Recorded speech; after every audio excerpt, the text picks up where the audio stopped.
വായിക്കേണ്ട ആവശ്യമില്ല. കാരണം എല്ലാ ചോദ്യത്തിലും ഇതുപോലൊരു പ്രോഗ്രാം ആദ്യം ടൈപ്പ് ചെയ്ത് പ്രവർത്തിപ്പിക്കുക എന്നതാണ്. രണ്ടാമത് ചെയ്യുവാനുള്ളത് രണ്ടാമത് കാണുന്ന പാറ്റേൺ പോലെ പ്രോഗ്രാമിൽ മാറ്റം വരുത്തുക എന്നുള്ളതാണ്. പ്രോഗ്രാം ചെയ്യുന്നതിന് വേണ്ടി ആപ്ലിക്കേഷൻസ് എന്നതിൽ ക്ലിക്ക് ചെയ്യുന്നു. പ്രോഗ്രാമിംഗ് എന്നതിന് നേരെ IDLE എന്നതിൽ ക്ലിക്ക് ചെയ്യുന്നു. ഇവിടെ ഫയൽ എന്നതിൽ ന്യൂ ഫയൽ എടുത്ത് വേണം പ്രോഗ്രാം ടൈപ്പ് ചെയ്യാൻ. നോക്കി ടൈപ്പ് ചെയ്യുന്നത് എല്ലാവർക്കും അറിയാവുന്നതുകൊണ്ട് സമയം കളയാതിരിക്കാൻ അത്രയും ഭാഗങ്ങൾ ഒഴിവാക്കിയാണ് ഇവിടെ കാണിക്കുന്നത്. ഇതാണ് പ്രോഗ്രാം. ഫയൽ ഇനി നമുക്ക് സേവ് ചെയ്യാം. അതിന് ഫയൽ എന്നതിൽ ക്ലിക്ക് ചെയ്യുന്നു. സേവ് എന്നതിൽ ക്ലിക്ക് ചെയ്യുന്നു. X10 സേവ് ചെയ്യേണ്ടത്. X10 സെലക്ട് ചെയ്യുന്നു. രജിസ്റ്റർ നമ്പർ _ ചോദ്യ നമ്പർ എന്ന് ഫയൽ നാമം നൽകുന്നു. സേവ് എന്നതിൽ ക്ലിക്ക് ചെയ്ത് സേവ് ചെയ്യുന്നു. ഇനി റൺ എന്നതിൽ ക്ലിക്ക് ചെയ്യുന്നു. റൺ മൊഡ്യൂൾ എന്നതിൽ ക്ലിക്ക് ചെയ്യുന്നു. ഇതിലിവിടെ തെറ്റ് സംഭവിച്ചിരിക്കുന്നു. ഇങ്ങനെയുള്ള തെറ്റുകൾ വരാതെ ടൈപ്പ് ചെയ്യുകയാണ് ഇതിലെ ഏറ്റവും പ്രധാനമായ കാര്യം. ഇവിടെ എൻഡ് ഫിൽ എന്ന ഭാഗത്തെ ടാബ് പൊസിഷൻ ശരിയല്ല. ബിഗിൻ ഫിൽ എന്നതിൻ്റെ അതേ ടാബ് പൊസിഷൻ തന്നെയായിരിക്കണം എൻഡ് ഫില്ലിനും ഉണ്ടാകേണ്ടത്. ഇവിടെ കൂടുതൽ സ്പേസ് വന്നിരിക്കുന്നു, അത് തെറ്റാണ്. ആ സ്പേസ് ഒഴിവാക്കി ടാബ് പൊസിഷൻ ശരിയാക്കുന്നു. വീണ്ടും ഫയൽ സേവ് ചെയ്യുന്നു. ഫയൽ എന്നതിൽ ക്ലിക്ക് ചെയ്യുന്നു. സേവ് എന്നതിൽ ക്ലിക്ക് ചെയ്യുന്നു. റൺ എന്നതിൽ ക്ലിക്ക് ചെയ്യുന്നു. റൺ മൊഡ്യൂൾ എന്നതിൽ ക്ലിക്ക് ചെയ്യുന്നു. ഇപ്പോൾ പ്രോഗ്രാം ശരിയായി പ്രവർത്തിക്കുന്നുണ്ട്. അപ്പോൾ പൈത്തൺ പ്രോഗ്രാം ടൈപ്പ് ചെയ്യുമ്പോൾ ടാബ് പൊസിഷൻ, സ്പെല്ലിംഗ്, ചിഹ്നങ്ങൾ തുടങ്ങിയവ തെറ്റിയാൽ ഇത് പ്രവർത്തിക്കുകയില്ല. ഒന്നാമത്തെ പാറ്റേൺ ഇപ്പോൾ ലഭിച്ചു കഴിഞ്ഞു. രണ്ടാമത് കാണുന്ന രീതിയിലേക്ക് അതിനെ ഇനി എങ്ങനെ മാറ്റി എഴുതാം?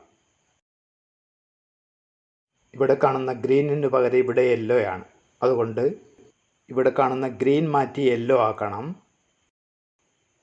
അതുപോലെ ഇവിടെ കാണുന്ന മഞ്ഞയ്ക്ക് പകരം ഇവിടെ റെഡാണ്. യെല്ലോ മാറ്റിയിട്ട് റെഡ് ആക്കണം. വീണ്ടും പ്രോഗ്രാം സേവ് ചെയ്യുന്നു. ഫയൽ സേവ് എന്നതിൽ ക്ലിക്ക് ചെയ്യുന്നു. റൺ എന്നതിൽ ക്ലിക്ക് ചെയ്യുന്നു. റൺ മൊഡ്യൂൾ എന്നതിൽ ക്ലിക്ക് ചെയ്യുന്നു. രണ്ടാമത്തെ രൂപം ലഭിക്കുന്ന തരത്തിൽ പ്രോഗ്രാം പ്രവർത്തിച്ചു തുടങ്ങി. ഇനി ഈ ഒരു ചോദ്യം നോക്കാം. ആപ്ലിക്കേഷൻസ് പ്രോഗ്രാമിംഗ് IDLE അഥവാ ഐഡിൽ. തുറന്നു വന്ന ഫയലല്ല, പുതിയ ഫയലെടുത്താണ് ടൈപ്പ് ചെയ്യുന്നത്. പ്രത്യേകം ശ്രദ്ധിക്കുക. ടൈപ്പ് ചെയ്ത് കഴിഞ്ഞ ഫയൽ ഇതാണ്. ഫയൽ സേവ് ചെയ്യുന്നു. ഫയൽ എന്നതിൽ ക്ലിക്ക് ചെയ്യുന്നു. സേവ് എന്നതിൽ ക്ലിക്ക് ചെയ്യുന്നു. X10 ഫോൾഡർ സെലക്ട് ചെയ്യുന്നു. രജിസ്റ്റർ നമ്പർ _ ചോദ്യ നമ്പർ എന്ന രീതിയിൽ ഫയൽ നാമം കൊടുക്കുന്നു. ഇനി ഇവിടെ സേവ് എന്നതിൽ ക്ലിക്ക് ചെയ്ത് ഫയൽ സേവ് ചെയ്യുന്നു. റൺ എന്നതിൽ ക്ലിക്ക് ചെയ്യുന്നു. റൺ മൊഡ്യൂൾ എന്നതിൽ ക്ലിക്ക് ചെയ്യുന്നു. ആദ്യത്തെ പാറ്റേൺ ലഭിക്കുന്ന തരത്തിൽ പ്രോഗ്രാം പ്രവർത്തിച്ചു തുടങ്ങിയിട്ടുണ്ട്. ആദ്യം പറഞ്ഞ രൂപം കിട്ടി. രണ്ടാമത് പറഞ്ഞ ഈ രൂപത്തിലേക്ക് അതിനെ മാറ്റണം. ആദ്യത്തെ പാറ്റേണിന് 5 വശങ്ങളുള്ളതനുസരിച്ച് ഇവിടെ 4 in range 5 എന്നാണ് കാണുന്നത്. അപ്പോൾ ഈ 5 എന്നുള്ളത് 7 ആക്കി മാറ്റിയാൽ മതി. 5 എന്നുള്ളത് 7 എന്നാക്കുന്നു. ഫയൽ സേവ് ചെയ്യുന്നു. റൺ എന്നതിൽ ക്ലിക്ക് ചെയ്യുന്നു. റൺ മൊഡ്യൂൾ എന്നതിൽ ക്ലിക്ക് ചെയ്യുന്നു. അങ്ങനെ ചെയ്തു കഴിഞ്ഞപ്പോൾ രണ്ടാമത്തെ ഔട്ട്പുട്ട് ലഭിച്ചു കഴിഞ്ഞു. അടുത്ത ചോദ്യം ഇത് ചെയ്തു നോക്കാം. IDLE തുറക്കുന്നു. അതിനുശേഷം അതിൽ പുതിയ ഫയൽ എടുത്താണ് ടൈപ്പ് ചെയ്യാൻ തുടങ്ങുന്നത്. ടൈപ്പ് ചെയ്ത് കഴിഞ്ഞു. ഇതിന് സേവ് ചെയ്യുകയാണ്. File save. X10 ഫോൾഡർ തിരഞ്ഞെടുക്കുന്നു. X10 സെലക്ട് ചെയ്തു. ഫയൽ നാമം നൽകുന്നു. ഫയൽ സേവ് ചെയ്യുന്നു. ഫയൽ റൺ ചെയ്യുന്നു. ഒന്നാമത്തെ പാറ്റേണിനനുസരിച്ച് പ്രോഗ്രാം പ്രവർത്തിക്കുന്നുണ്ട്. ഇനി രണ്ടാമത്തെ രൂപം ലഭിക്കണമെങ്കിൽ എന്ത് ചെയ്യണം? ഇവിടെ ചതുരമാണ്. ആദ്യത്തേത് പഞ്ചഭുജമായിരുന്നു, അതുകൊണ്ടാണ് ഇവിടെ 5 എന്ന് വന്നത്. ഈ 5 വശങ്ങളെന്നുള്ളത് 4 ആക്കണം. അങ്ങനെ ചെയ്യുമ്പോൾ ഇവിടെ റൈറ്റ് എന്നുള്ളതിലും മാറ്റം വരണം, 72 മാറണം. ഇവിടെ ചതുരത്തിൻ്റെ കോണളവായ 90 വരണം. 72 പഞ്ചഭുജത്തിൻ്റെ ഡിഗ്രി അളവാണ്. അതുകൊണ്ട് നമുക്കിവിടെ 5 മാറ്റിയിട്ട് അവിടെ 4 ആക്കാം. 4 ആക്കി 72 90 ആക്കുന്നു. ഫയൽ സേവ് ചെയ്യുന്നു. Run module. ഇപ്പോൾ രണ്ടാമത്തെ പാറ്റേണിനെ പോലെ ചതുരങ്ങൾ ഉപയോഗിച്ചുള്ള ഒരു പാറ്റേണായി ഇത് മാറിക്കഴിഞ്ഞു. പൈത്തൺ ഗ്രാഫിക്സിൻ്റെ ഒരു പൊതു സ്വഭാവം നമുക്കറിയാം. ഇനി മാറ്റം വരുത്തേണ്ട ഭാഗം മാത്രം ഒന്ന് ശ്രദ്ധിച്ച് പഠിക്കാം. ഇവിടെ ഒരു ചോദ്യമുണ്ട്. ഈ ചോദ്യത്തിൽ പറയുന്ന പ്രോഗ്രാം ഇവിടെ ടൈപ്പ് ചെയ്ത് വെച്ചിട്ടുണ്ട്. നമുക്കിതൊന്ന് പ്രവർത്തിപ്പിച്ച് നോക്കാം. അതിനായി റൺ എന്നതിൽ ക്ലിക്ക് ചെയ്യുന്നു. റൺ മൊഡ്യൂൾ എന്നതിൽ ക്ലിക്ക് ചെയ്യുന്നു. ആദ്യത്തെ പാറ്റേൺ ലഭിക്കുന്ന രീതിയിൽ അത് പ്രവർത്തിക്കുന്നുണ്ട്. ആദ്യത്തെ പാറ്റേൺ ലഭിച്ചു കഴിഞ്ഞു. ഇനി ഇതൊന്ന് പരിശോധിക്കാം. ഇതിനിപ്പോൾ 7 വശങ്ങളാണുള്ളത്. എന്നാൽ രണ്ടാമത് ലഭിക്കേണ്ടതായി കാണിച്ചിരിക്കുന്ന പാറ്റേൺ 8 വശങ്ങളുണ്ട്.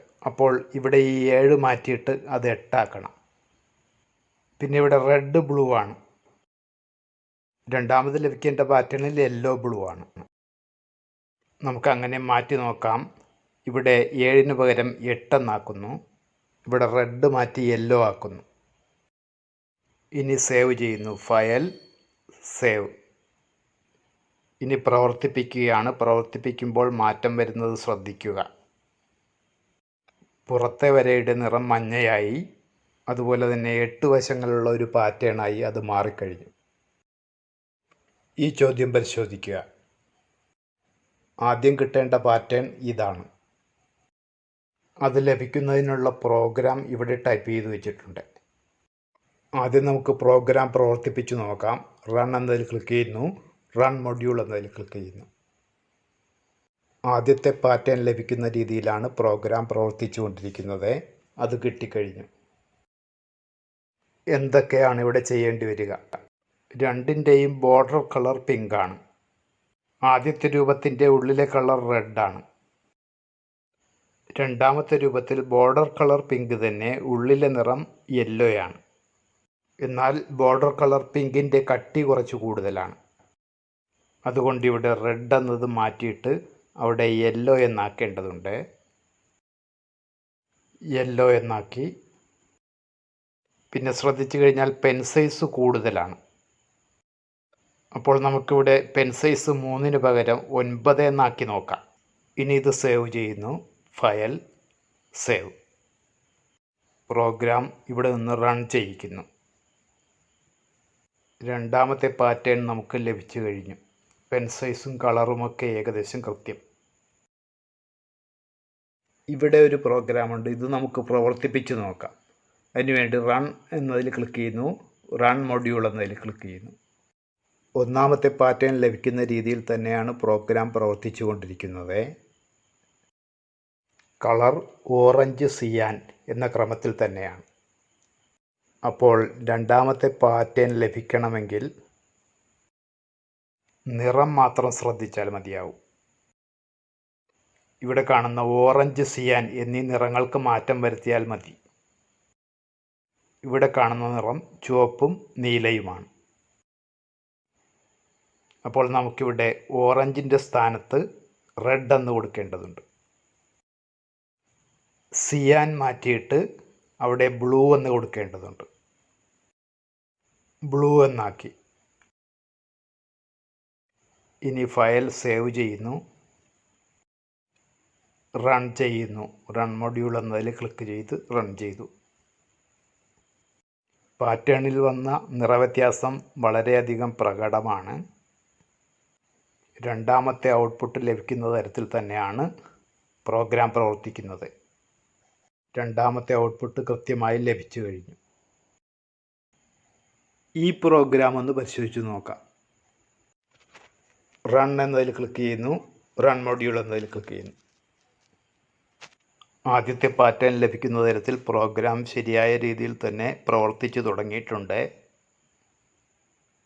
രണ്ടാമത്തെ പാറ്റേൺ കിട്ടണമെങ്കിൽ നിറം വ്യത്യാസപ്പെടുത്തണം. അതുപോലെ വശങ്ങളുടെ എണ്ണം കൂടിയിട്ടുണ്ട്. ഇപ്പോൾ നമ്മൾ പ്രവർത്തിപ്പിച്ച പ്രോഗ്രാമിന് 8 വശങ്ങളാണുള്ളത്. അപ്പോൾ ഇവിടെ 8 എന്നുള്ളതിന് മാറ്റം വരുത്തിയാൽ മതി. എന്നാൽ ഈ രണ്ടാമത്തെ ഔട്ട്പുട്ടിൽ എത്ര വശങ്ങളുണ്ടെന്ന് പരിശോധിക്കുക. 10 വശങ്ങളുണ്ട്.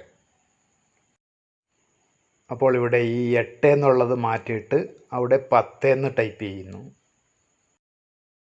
ഇവിടെ 10 എന്ന് ടൈപ്പ് ചെയ്തു. അതിന് ചുവപ്പ് നിറമായതുകൊണ്ട് ഇവിടെ ബ്ലൂ എന്നത് മാറ്റിയിട്ട് അവിടെ റെഡ് എന്ന് കൂടി ടൈപ്പ് ചെയ്ത് കൊടുക്കേണ്ടതുണ്ട്. 2 മാറ്റങ്ങൾ വരുത്തിയിട്ട് ഇനി ഫയൽ സേവ് ചെയ്യുന്നു. File save.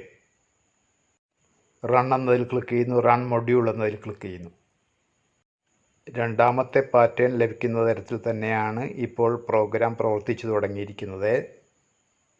10 വശങ്ങളുള്ളതും ചുവപ്പ് നിറമുള്ളതുമായ ഒരു പാറ്റേണായി അത് മാറിക്കഴിഞ്ഞു.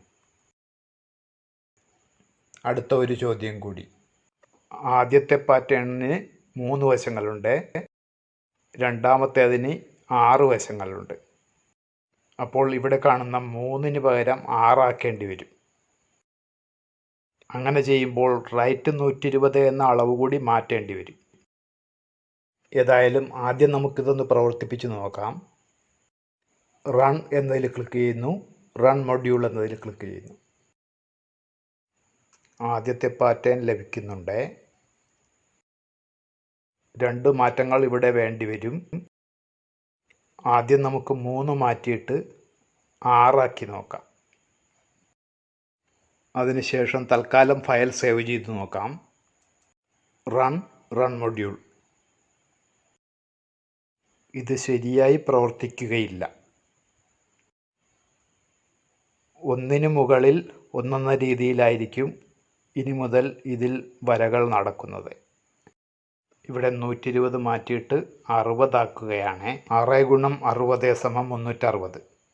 അങ്ങനെയൊരു ബന്ധം ഈ അളവുകൾ തമ്മിലുണ്ട്. ഇനി ഇത് സേവ് ചെയ്തിട്ട് പ്രവർത്തിപ്പിച്ച് നോക്കാം. ഫയൽ സേവ് എന്നതിൽ ക്ലിക്ക് ചെയ്യുന്നു. റൺ എന്നതിൽ ക്ലിക്ക് ചെയ്യുന്നു. റൺ മൊഡ്യൂൾ എന്നതിൽ ക്ലിക്ക് ചെയ്യുന്നു.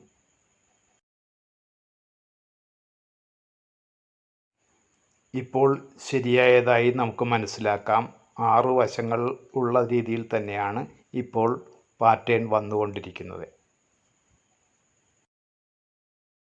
അപ്പോൾ ഈ 2 അളവുകൾ തമ്മിലുള്ള ബന്ധം ശ്രദ്ധിക്കാൻ വേണ്ടിയാണ് ഇങ്ങനെ അവതരിപ്പിച്ചത്.